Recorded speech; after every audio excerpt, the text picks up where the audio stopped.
एक बार जोरदार तालियां हो जाएं। इसने राजस्थान की कलाकृति को पूरा आपके सामने शब्दों में पिरो के रख दिया। अब मैं आप सभी से ज़्यादा टाइम नहीं लूँगा, 2 या 3 मिनट आपसे बात करना चाहूँगा। अभी हम लोग हर एक चीज़ हमें गवर्नमेंट की चाहिए। अगर हमें राशन चाहिए तो हम सरकारी वाला लेते हैं, अगर हमें दवाई चाहिए तो हम सरकारी लेते हैं। अगर और छोड़ो, हमें अगर अपनी लड़की के लिए लड़की या लड़का ढूंढना हो ना, वो भी हम पहली प्रायोरिटी सरकारी को देते हैं। तो फिर अपने बच्चों के भविष्य के साथ आप खिलवाड़ करके पहले प्रायोरिटी आप गवर्नमेंट की बजाय प्राइवेट को क्यों देते हो? क्या प्राइवेट स्कूल के टीचर गवर्नमेंट स्कूल के टीचर से ज़्यादा बेटर है, या फिर स्कूल्स जो वहाँ सिर्फ आपको दिखावटी रूप से कुछ आपको दिखावा मिलेगा, आप उनकी तरफ जाते हो? मैं अभी एक एग्जांपल देता हूँ। कुछ समय पहले एक न्यूज़ आई थी कि राजस्थान की 10,000 से भी ऊपर की स्कूल जो थी ना, वो बंद कर दी गई, क्योंकि वहाँ पर बच्चों का नामांकन कम था, बच्चों की संख्या कम थी। 10,000 से ऊपर स्कूल। एक स्कूल में कितने का स्टाफ मानते आप लोग? एक स्कूल में 2 या 3 का स्टाफ भी अगर मान के चले, 30,000 परिवार, 30,000 नौकरियां ऐसे की ऐसे चली गई।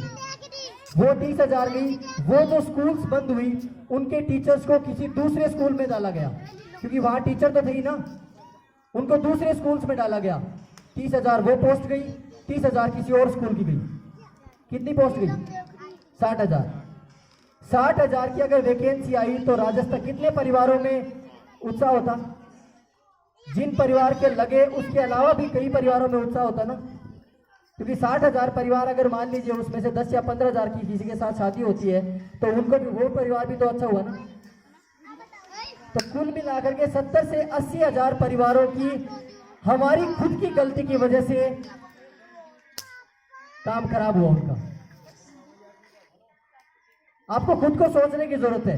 इस विद्यालय में पहले स्टाफ कम था, मानते हैं, उस समय चाहे हमारी गलती रही हो, चाहे प्रशासन की गलती रही हो, चाहे बच्चों की गलती रही हो, वो चीजें हम सब स्वीकार करते हैं कि अगर पढ़ाई नहीं हुई हो तो हम मानते हैं। हालांकि टीचर्स ने अपनी तरफ से 100% एफर्ट किया, पर उसके बाद भी अगर रिजल्ट नहीं मिला उसकी हम गलती अपने लेते हैं। लेकिन क्या एक बात बताइए, गलती होने के बाद उस चीज में अपने विश्वास करना छोड़ देते हैं क्या? नहीं छोड़ते ना। तो फिर आप अपने बच्चों को फिर वापस यहाँ पे क्यों नहीं लेके आते? अब यहाँ पे पूरा स्टाफ है, हर एक सब्जेक्ट की फैकल्टी है, हर एक अलग अलग 1 से 5 की फैकल्टी पूरी है, 1 से 6 से 8 की फैकल्टी पूरी है, प्रधानाध्यापक का पद है, यहाँ पे शारीरिक शिक्षिका भी है। तो फिर बच्चों के साथ ऐसा क्यों? आगे गांव में प्राइवेट स्कूल तो है ना, वहां से किसी का इंस्पायर में सिलेक्शन हुआ है क्या? हमारी स्कूल से हुआ था। वहां से कोई स्पोर्ट्स में गया था? हमारे स्कूल से गया था। और एक नहीं, 2 बच्चों का सिलेक्शन हुआ था एक साथ। आपके सामने, आपको ही पता होगा, एक तो प्रेम कुमार सैनी और दूसरी अमिता। इन 2 बच्चियों का, एक बच्ची का और एक बच्चे का सिलेक्शन हुआ था। तो मतलब क्वालिटी में तो कमी नहीं है। जिन बच्चों का कोरोना के कारण सुधार, यहाँ हमें हमारी मजबूरी मत समझिए कि टीचर्स नहीं पढ़ाना चाहते, हम पढ़ाना चाहते हैं, मगर कुछ मजबूरियां सरकार की भी होती है जिनके कारण हमें उनके तो बंधा रहना पड़ता है। पूरा आधा नवंबर हमारा छुट्टियों में बीता, क्योंकि दीपावली का अवकाश था। हमारा 15 दिन का अगर छुट्टी आती है तो हम पूरे अगर 14.5 दिन भी अगर स्कूल बंद करके अगर आधा दिन भी खोल लेना तो हमारे ऊपर से इंक्वायरी आ जाती है कि आपने स्कूल क्यों खोला। लेकिन आपने, आपके आसपास स्कूल चलती रहती है और आप लोग कुछ नहीं बोलते वहां जाके।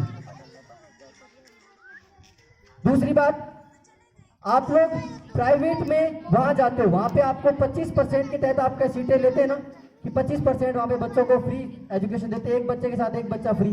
तो आपको फ्री एजुकेशन ही देनी है तो क्वालिटी वाली दीजिए ना। आप इंग्लिश मीडियम के नाम से जाते हैं, एक भी बच्चा बताइए वहां पे जो स्कूल के अंदर और स्कूल के बाहर आके आपसे इंग्लिश में बात करता है? एक भी सिंगल बच्चा